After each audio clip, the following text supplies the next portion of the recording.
Imagine you're walking through the pitch black night, right? It's the dead of winter. A fiercely cold wind is just screaming across these desolate Yorkshire moors, cutting right through your coat. Oh, that is not a pleasant walk. No, not at all.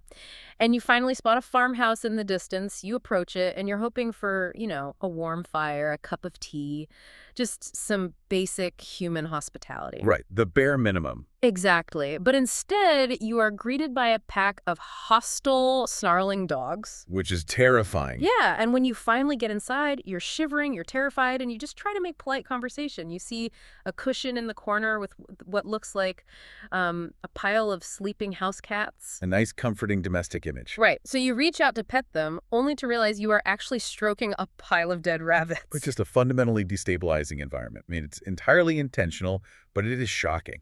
It really is.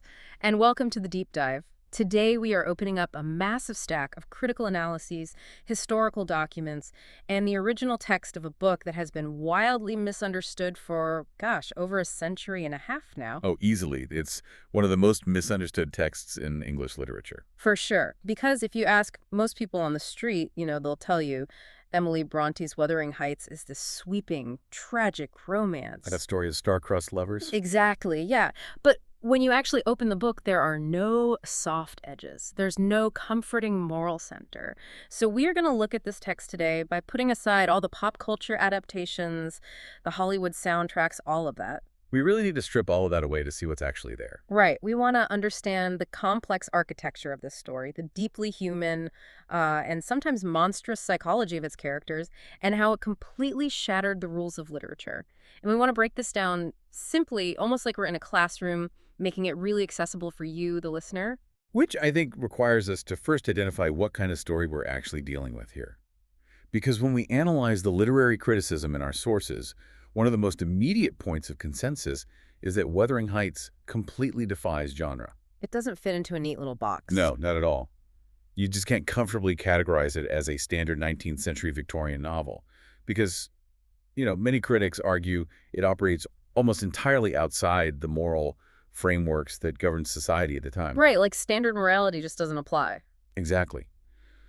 Most literature from that era relies heavily on this universal accepted mythology, specifically a really clear Christian understanding of heaven, hell, right and wrong. And Wuthering Heights just abandons that. Completely abandons it. It replaces that societal mythology with a universe that is built entirely around the monumental, destructive passion of two people, Catherine and Heathcliff. It's just them at the center of the universe. Yeah, and the force that connects them is so massive and dangerous that referring to it as, like, love actually obscures what's really happening mechanically in the text. Okay, let's unpack this, because I want to get to the mechanics of that passion. But before we even turn to page 1, I think we have to talk about how this book actually found its way into the hands of readers in the first place. Oh, the publication history. It is wild. It is, because if you think the story of Catherine and Heathcliff involves a lot of deceit and stolen identity, the real-world publication of this book is just as chaotic. Yeah, the historical context is really vital here. Yeah. Because the way a book is packaged, it dictates how a reader receives it. Yeah. So let's go back to 1847. Setting the scene. Right. Emily Brontë and her sister Anne had just finished their respective manuscripts, Wuthering Heights and Agnes Grey. Now, in the 1840s, the literary establishment was, frankly, deeply prejudiced against female authors. Right, they had a very specific idea of what women should write. Exactly. Women were expected to write gentle instructional tales, or maybe polite domestic romances. Certainly not tales of feral children and brutal revenge. So they had to hide who they were. They did. To ensure their work was judged fairly, the sisters adopted male pseudonyms. So it was Ellis Bell for Emily and Acton Bell for Anne. And they take these manuscripts to a publisher named Thomas Cotley Newby. Now, from what I understand in the historical research we have, Newby wasn't exactly running some prestigious high-end publishing house, right? Far from it. Newby was running what we would today call a vanity press. So you pay to get published. Basically, yeah. Yeah. He accepted the manuscripts, but he demanded a fee of £50 from the sisters just to cover the printing costs. Wow, £50. Right, with a promise to refund the money once the first 250 copies were sold. But for the daughters of a clergyman in 1847, £50 was an astronomical sum. It's a massive financial risk for them. A huge risk. So they pay the money, expecting this fair business transaction, and then Here's the plot twist. Because right around this exact same time, their sister, Charlotte Bronte, publishes her own novel, Jane Eyre. Under the pseudonym Currer Bell. Currer Bell, right. But Charlotte uses a highly reputable publisher, Smith, Elder & Co., and Jane Eyre becomes this explosive overnight success. It is a massive bestseller. Everyone was reading it. Suddenly, everybody in the literary world wants to know who this brilliant new author, Currer Bell, really is. And this is where Newby, our Vanity Press publisher, sees an opportunity for just blatant exploitation. Because he realizes he holds manuscripts by Ellis Bell and Acton Bell. Oh, he sees the Bell name and just runs with it. Exactly. Instead of releasing them honestly, he intentionally delays the publication. He ignores all the proof corrections that Emily and Anne had meticulously prepared. He didn't even edit it properly. No. And when he finally prints the books, he launches a campaign of deliberate false advertising. He purchases newspaper advertisements that heavily imply that all the Bell novels, Jane Eyre, Wuthering Heights, and Agnes Grey, were penned by the exact same author. I mean, if you think about how marketing works today, isn't it fascinating that a novel about deceit and obscured identities was literally introduced to the world through a scam? It's incredible irony. It's the 19th century equivalent of malicious clickbait. You have Victorian readers who absolutely loved Jane Eyre. They loved the moral fortitude of the main character, the triumph of good over hardship. The ultimate reward of a happy marriage, yeah? Right. So they go to the bookstore, see a new book by the author of Jane Eyre, they buy Wuthering Heights, take it home, open it up, and suddenly they're reading about a man hanging a litter of puppies from a chair. I mean, the bait and switch is staggering. It completely derailed the initial critical reception of the novel. When we look at the early reviews, they are just characterized by profound confusion. They didn't know what to make of it. Not at all. One prominent reviewer at the time, Sidney Dobell, published an article confidently asserting that Wuthering Heights was simply an early, unpolished, excessively raw draft written by Charlotte Bronte. Before she matured enough to write Jane Eyre. That's wild. Yeah, other literary magazines actually warned the mysterious Bells against their, quote, morbid fascination with the grotesque. The public was desperately trying to force Wuthering Heights into the mold of Jane Eyre, and it simply did not fit. And it wasn't until Emily died tragically of tuberculosis at the age of 30 that Charlotte finally stepped in, right? Yes, Charlotte had to write a biographical sketch for the novel's second edition. Right, tearing down the pseudonyms, exposing Mooby's scam, and finally securing her sister's legacy.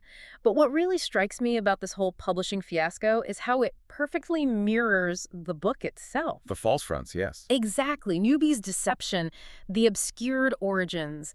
It is the perfect prelude to a novel that refuses to tell you the truth directly. The correlation is striking. Because just as the publication history was obscured by these false fronts, the narrative itself hides its true heart behind layers of unreliable narrators. Emily Brontë structured this novel in a way that actively distrusts the reader. It really does. Because when you begin reading, you're not introduced to the core drama, you are introduced to Mr. Lockwood. Right. And our critical analyses often describe the narrative structure of this book as a Chinese box of enclosures. Okay, let's break that down for the listener. What does a Chinese box structure mean here? Well, using Carol Jacobs' metafictional critique, it means there are boxes within boxes, narrators within narrators. We, as the readers, are trapped in the outermost box. We only get what's on the surface. Exactly. We only know what Lockwood writes in his diary. But Lockwood only knows what his housekeeper, Nellie Dean, tells him. And Nellie Dean is often recounting things she heard from other servants, or she's reading letters she found. So we are always 3 or 4 layers removed from the actual events. Yes, and Bronte deliberately chooses Lockwood, an incredibly unreliable outsider, to be the very first voice we hear. And Lockwood is. I struggle to find a word other than just clueless. Clueless is highly accurate. He's a wealthy gentleman from the city who decides he wants a quiet life in the country, so he rents a property called Thrushcross Grange. And as part of being a good tenant, he walks over to the neighboring property, Wuthering Heights, to introduce himself to his landlord, Heathcliff. And he completely misreads every single cue in his environment. It's almost a dark comedy. Let's look at how he processes this first visit. He meets Heathcliff, a man who is actively scowling, barely speaking, and visibly hostile. And what does Lockwood write in his diary? A capital fellow. He assumes Heathcliff is just a reserved gentleman who expresses his warmth privately, just like Lockwood himself. He is projecting the polite rules of Victorian high society onto a world that operates by the laws of survival. Right. And critic UC Nutfelmacher points out that Lockwood is a refugee from civilized society who fancies himself a misanthrope, right? Yes, he thinks he wants isolation, but his urbane, witty assumptions are immediately shattered. Completely. I mean, going back to our intro, he sees the dead rabbits and politely thinks they're pets. He meets the fierce, terrifying young woman living there, the second-generation Catherine, and he assumes she must be Heathcliff's loving wife, trying to make polite small talk with her. He is a walking embodiment of polite society stumbling into a feral environment. But I have a specific question about this structural choice. If Lockwood is so clueless, why did Bronte make him our guide? I mean, why not just have Nellie tell us the story directly, or use an omniscient narrator? It's a great question.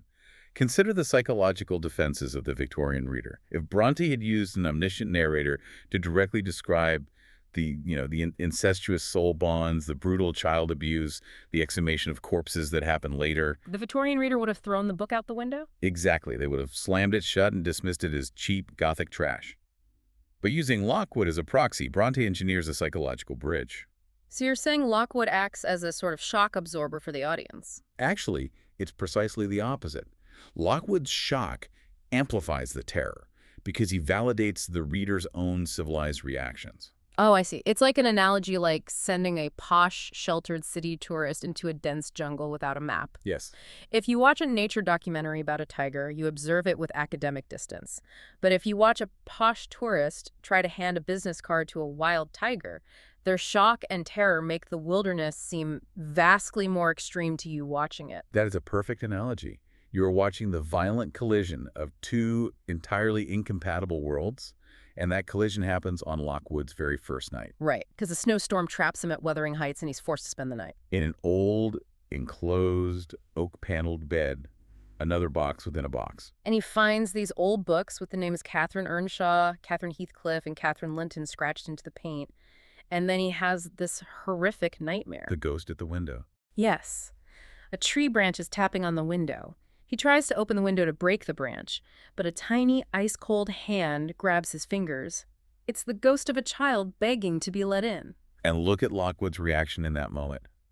This polite, civilized gentleman from the city is so paralyzed by primal terror that he pulls the ghost child's wrist down onto the broken glass of the window pane. And rubs it back and forth until blood runs down and soaks the bedclothes. It is an incredibly violent reaction. From a man who just hours earlier was trying to make polite conversation about cats, in a single evening, the environment of Wuthering Heights completely strips away his civilization and reduces him to pure violent panic. It perfectly demonstrates the infectious nature of the brutality at the Heights. It prepares Lockwood, and by extension you, the listener, to finally hear the true story. Because once Lockwood is bedridden with a cold from this harrowing night, he begs his housekeeper, Nellie Dean, to tell him how this house came to be so miserable. And this is where we peel back the layers. Where does a story like this come from? I mean, Emily Brontë was a clergyman's daughter living in a relatively quiet parsonage in Yorkshire. Where does she find the inspiration for a character as dark as Heathcliff? Well, the literary researchers in our stack have spent decades tracing the DNA of this novel, and we can apply this structural insight into the wilderness of the novel's origins. Q.D. Leavis's research suggests that the foundational setup mirrors deeply ingrained cultural myths. Like older folklore. Yes, specifically a darkened version of traditional fairy tales. Think about how Nellie Dean begins the story. She tells Lockwood about the old master of Wuthering Heights, Mr. Earnshaw. Right. He takes a journey to the port city of Liverpool. And before he leaves, he asks his children, Hindley and Catherine, what gifts he should bring back for them. A fiddle for Hindley, a riding whip for Catherine. But on the journey, the gifts are lost or broken. So he comes back empty-handed. Not exactly. He opens his greatcoat and pulls out a dirty, ragged, dark-haired, starving child that he found abandoned on the streets of Liverpool. He names him Heathcliff. If you map that out structurally, it is the exact narrative setup of Beauty and the Beast. It is. A father goes on a journey, loses the promised gifts, and brings a beast back into his home. And the daughter eventually forms an intense bond with this creature. The mechanism of the trope is identical, but Bronte fundamentally shatters the resolution. Right, because in the fairy tale, the beast is nurtured by the pure love of the young woman. And his outward monstrosity melts away. Exactly, to reveal a polite, civilized, handsome prince underneath. The underlying message of the fairy tale is that civilization and love conquer wildness. But in Wuthering Heights, the beast is brought into the home. He is loved with a ferocity that defies logic by the daughter, but he never transforms. He remains a beast. He remains a beast, and he never turns into a prince, because society never allows him to be anything but an intruder. We have to consider the rigid class structures of the 19th century. When Mr. Earnshaw brings this child into the house, he's injecting a nameless, classless entity into a highly structured social hierarchy. Heathcliff has no last name. He has no known parentage. Right, and while Mr. Earnshaw favors him, the rest of the household despises him.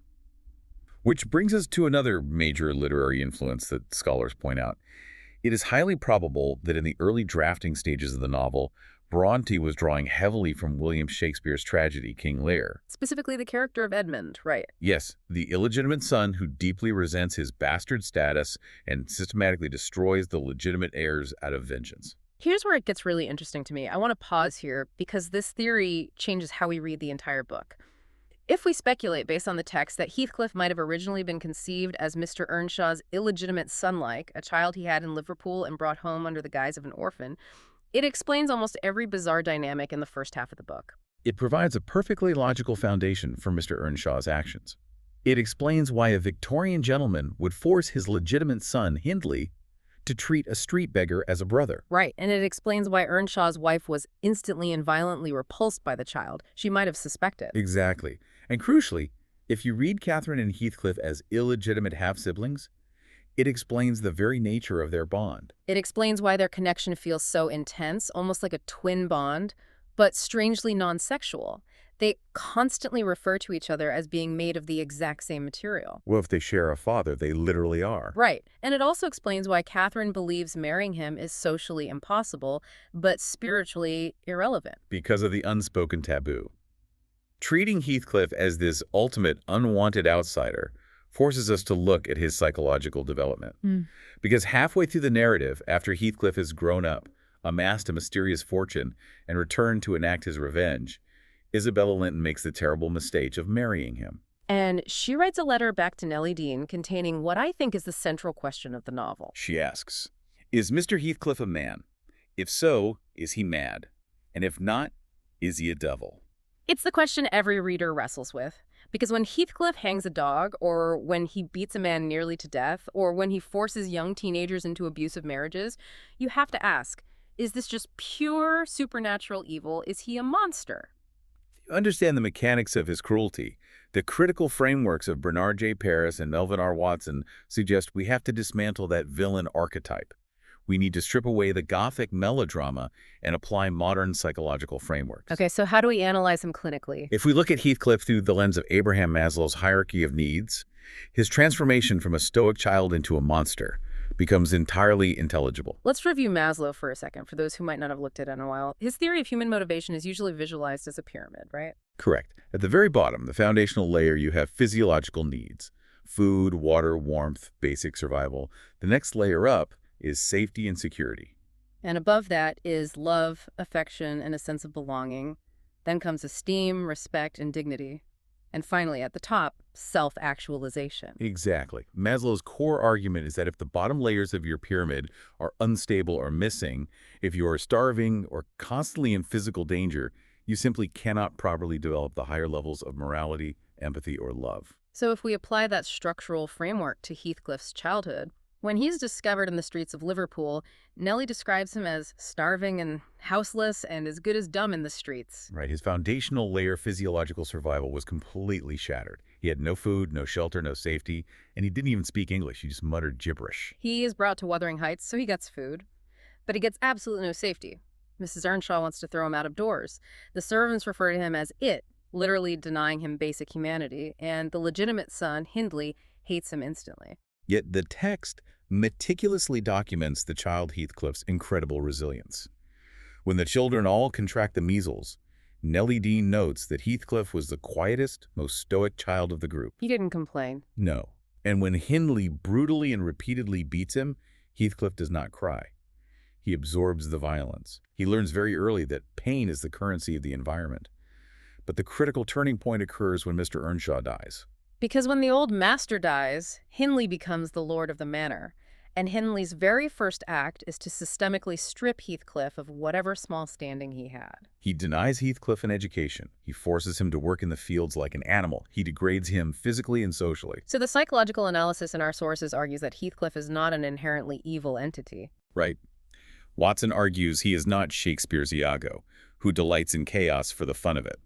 Heathcliff is a human being whose natural psychological development was profoundly distorted by an environment of absolute cruelty. In this environment, his ability to experience higher-level needs, love, and belonging became entirely concentrated on one single variable. Catherine. She was his only source of validation. He essentially placed the entire weight of his sanity onto her shoulders. And when Catherine makes the decision to marry the wealthy, polite Edgar Linton, it's not just a romantic heartbreak for Heathcliff. It's a catastrophic collapse of his entire psychological foundation. Exactly.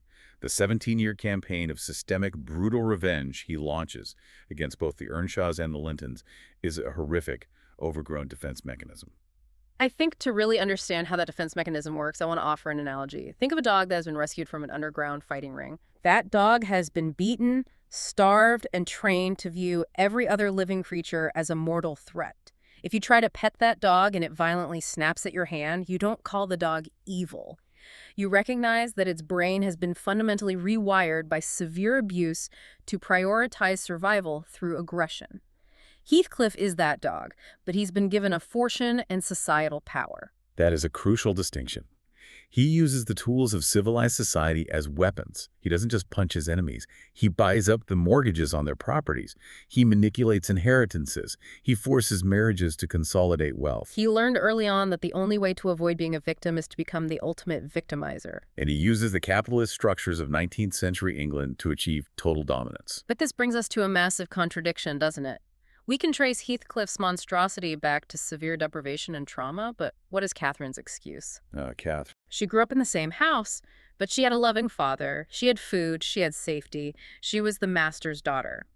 Why is she just as destructive as he is? Because early Victorian reviewers loved to paint her as this tragic, pure victim of circumstance. But modern readers look at her actions and see something very different. Modern scholarly interpretations, like those of Marianne Thormalen, take a much harsher view of Catherine. They argue that her driving force is not purity or even misdirected love, but pathological egomania. She is fiercely narcissistic. I read the scene where she decides to marry Edgar Linton, and I honestly struggle to see her as a victim. She essentially admits to Nellie Dean that she wants the social status, the beautiful dresses, and the wealth that Edgar can provide. But she also fully intends to keep Heathcliff. Let's examine the mechanics of her famous confession to Nellie. Catherine says, "It would degrade me to marry Heathcliff now." She acknowledges that society demands she marry a man of standing. Yet moments later, she delivers one of the most famous lines in English literature. "Nellie, I am Heathcliff." He's always in my mind. Not as a pleasure any more than I am always a pleasure to myself, but as my own being. We print that on wedding invitations today. We do, which is wildly out of context. People think it is the ultimate expression of devotion. But if you look at how she applies it in the story, it is incredibly selfish. She isn't saying, I love Heathcliff and want what is best for him. She's saying, Heathcliff is literally a part of me, so I can do whatever I want with him. Critics argue that Catherine's version of love is essentially solipsistic. She views Heathcliff as a mirror, an extension of her own ego. Thormalen points out she literally tells Nellie that she plans to use Edgar Linton's wealth to help Heathcliff rise in society. She cannot comprehend that Heathcliff is an independent human being with his own agency, or that Edgar Linton might object to funding his wife's soulmate. Exactly. To understand why she thinks this way, we have to look at the concept of romantic love. Not romantic love with a small and white, the kind that leads to polite courtship, buying flowers, raising children. We're talking about romantic love with a capital R from the literary movement of the era. Right. Patsy Stoneman references the poet Percy Shelley, who wrote about a concept called epipsychidion, which translates roughly to a song for the soul outside the soul. The idea was that two people could be so spiritually unified that physical boundaries disappeared. Right. Shelley wrote, I am not thine, I am a part of thee. Catherine has internalized this concept so deeply that she literally ceases to function in physical reality. She genuinely believes she can exist in two worlds simultaneously. But Bronte engineers a specific event to prove this division is impossible. The traumatic turning point at Thrushcross Grange. Yes.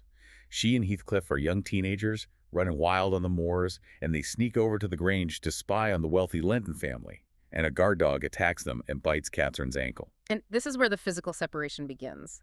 The Lintons bring the injured Catherine inside their grand, luxurious home to tend to her wound, but they take one look at the dirty, foul-mouthed Heathcliff and throw him out into the night. And Catherine stays at the Grange for 5 weeks to heal. And during those 5 weeks, the Lintons go to work on her. They civilize her. They wash her, dress her in fine silks, teach her manners, and when she returns to Wuthering Heights, the transformation is staggering. She left as a feral child of the dirt, and she comes back as a polished Victorian lady, terrified that the farm dogs will muddy her elegant dress. And Heathcliff, who hasn't changed, who is still covered in the grime of the fields, realizes instantly that a massive, unbridgeable chasm has opened between them. She has allowed society to cleave her in two. She attempts to maintain her wild nature internally while adopting a refined exterior. But the human mind cannot sustain that level of profound contradiction. When she eventually marries Edgar and moves to the Grange, and Heathcliff returns years later demanding her attention, the tension between these two opposing worlds, the societal expectations of the Grange and the wild truth of the Heights, literally tears her apart.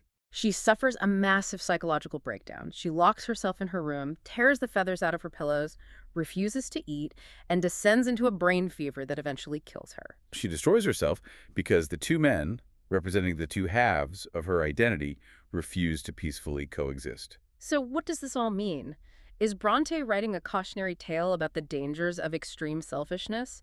Or is she leveling a much broader attack against the societal structures that forced Catherine to split herself in the first place? Well, according to the feminist criticism in our sources, the argument leans heavily toward a radical critique of society. Bronte is doing both, but the societal critique is profound. Let's dive into Sandra M. Gilbert and Susan Gubar's famous feminist critique. How does Wuthering Heights challenge the religious and gender norms of the 19th century? They suggest that Wuthering Heights is a subversive rewriting of the dominant religious texts of the era, specifically John Milton's epic poem Paradise Lost. Okay, because Paradise Lost was foundational to 19th century English ideology. Milton's poem establishes a highly ordered, patriarchal universe. God the Father resides at the top of a strict hierarchy in a pristine, obedient heaven. And Satan falls to hell specifically because he rebels against that patriarchal order. Right. Satan's famous line is, "Better to reign in hell than serve in heaven." He chooses chaotic freedom over orderly submission. Feminist scholars argue that Bronte takes Milton's theological map and flips it entirely. For a 19th century woman like Catherine, Thrushcross Grange represents Victorian heaven. It has wealth, order, polite manners, soft carpets, and a male head of household in Edgar Linton. While Wuthering Heights and the untamed moors represent hell, a place of dirt, chaos, passion, and lack of regulation. But the critical subversion is that Catherine hates heaven. For her, the polite society of Thrushcross Grange is a suffocating gilded cage.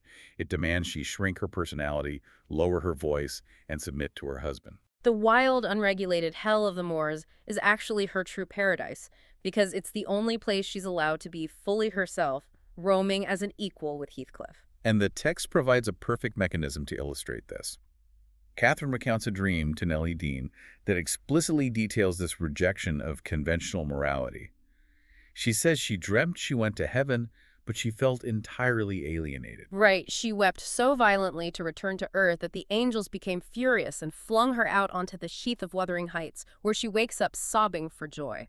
Think about how radical that is for a clergyman's daughter to write in the 1840s. She's explicitly stating that the Christian societal ideal of salvation is a prison, and that true joy is found in the dirt, the wildness, and the rejection of divine authority. It's a profound spiritual rebellion, and it extends to how the characters speak about their bond, too.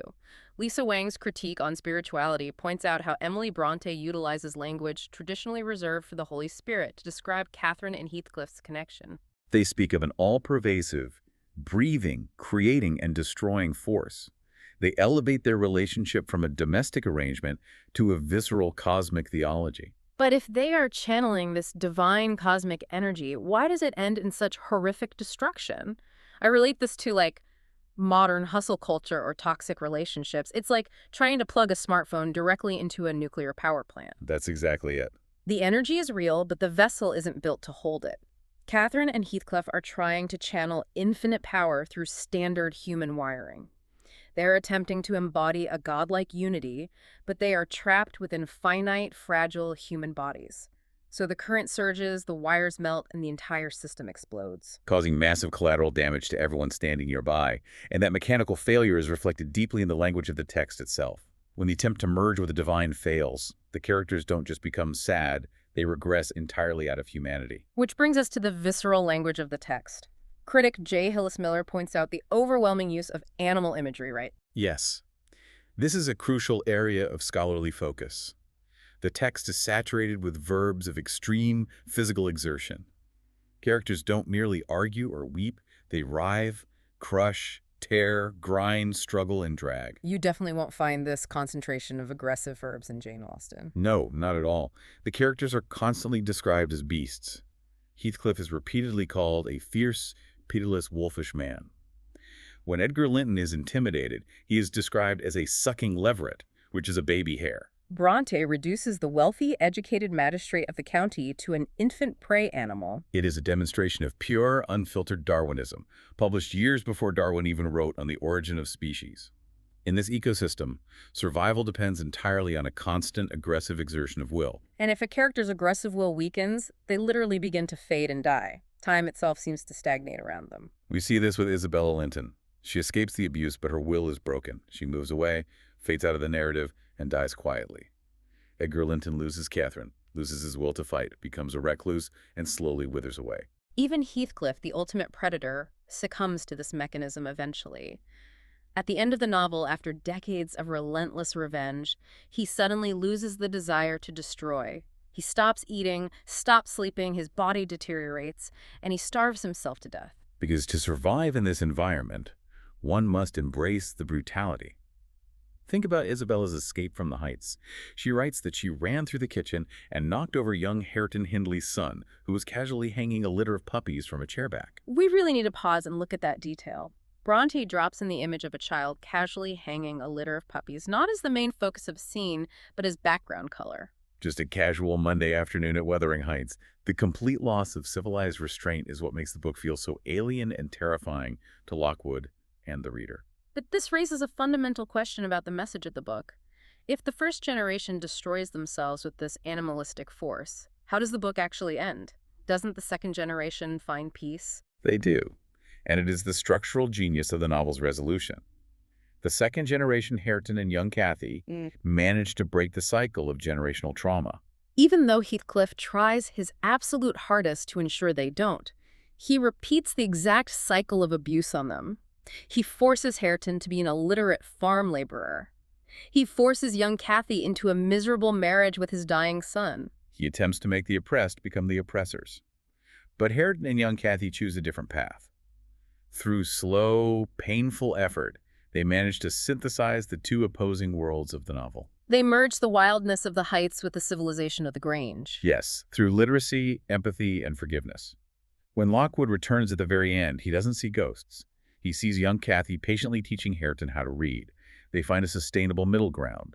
Their love is manageable, human, and grounded. By learning to communicate, they break the cycle of violence. It's an incredible structural journey. I mean, to summarize, we started by looking at a book that was literally smuggled into the world through a vanity press scam wrapped in false identities. A total bait and switch. Right. We examined how that deception trained the reader to navigate a Chinese box narrative guided by Lockwood, a fool who misreads every thread around him. We traced the literary DNA back to Shakespeare's bastards and twisted fairy tales to understand the mechanics of Heathcliff's trauma. A boy starved of basic safety who weaponized Victorian capitalism. Exactly. We explored Catherine's devastating egomania, her inability to exist as a separate soul, and the radical feminist subversion that argued Victorian heaven was a cage for women. And yet, having mapped all of these complex thematic architectures, the scholarship offers one final, deeply provocative framework for you to mull over. A theoretical lens that completely alters how you might read this novel from page one. Oh, I love this part. Tell us. Throughout this discussion, we have treated Catherine and Heathcliff as two distinct individuals locked in a toxic orbit. But let's review the evidence. Heathcliff has no verifiable origin. He arrives from nowhere. Catherine insists, I am Heathcliff. What if we stop treating that as a romantic metaphor and take her absolutely literally? Are you suggesting Heathcliff isn't a separate person at all? What if we read the entire novel as a grand psychological allegory of a single divided human psyche? Okay, walk me through the mechanics of that. How does that map onto the story? Imagine that Catherine represents the conscious self of a 19th century woman. Thrushcross Grange represents the societal mask she is mandated to wear: polite, submissive, focused on status. Hmm. In this framework, Heathcliff is not a man. He is her id. Her repressed desire. Yes, the physical manifestation of her wild, unacceptable, animalistic desires. The anger and passion of Victorian woman was completely forbidden to express. So when her father goes to Liverpool and brings Heathcliff back, he isn't bringing home an orphan. He is acknowledging the dark, rebellious part of his daughter's own soul. He's bringing her id into the light. Exactly. And when society forces her to reject Heathcliff, to lock him away so she can wear fine dresses, she isn't abandoning a friend. She is aggressively rejecting her own fundamental nature. Precisely. Hmm. And psychological mechanics dictate that when a psyche violently represses its core nature, it creates a monster. The repressed desires don't evaporate, they fester, and eventually they return with a vengeance to dismantle the artificial life that rejected them. Catherine dies halfway through the novel because a human psyche split so violently cannot sustain itself. And Heathcliff, her exiled rage, lives on, punishing everyone who forced the split in the first place, until his aggressive energy is spent and he yearns only to be reunited with the conscious self he lost. When society forces the human mind to reject its own nature, it creates a ghost that will violently haunt it forever. It transforms the book into a clinical map of a fractured mind, a map of the human soul in all its terrifying glory. That is absolutely profound. Thank you so much for joining us on this deep dive. I highly encourage you to go find a copy of Wuthering Heights. Read it, not searching for a cozy romance, but as a map of the human soul. And the next time you hear the wind howling violently outside your window on a cold night, remember Mr. Lockwood staring out into the snow. Remember that the most dangerous beasts aren't the hostile dogs in the courtyard or the dead animals we mistake for comfort. The most terrifying, destructive forces are the ones we lock inside ourselves.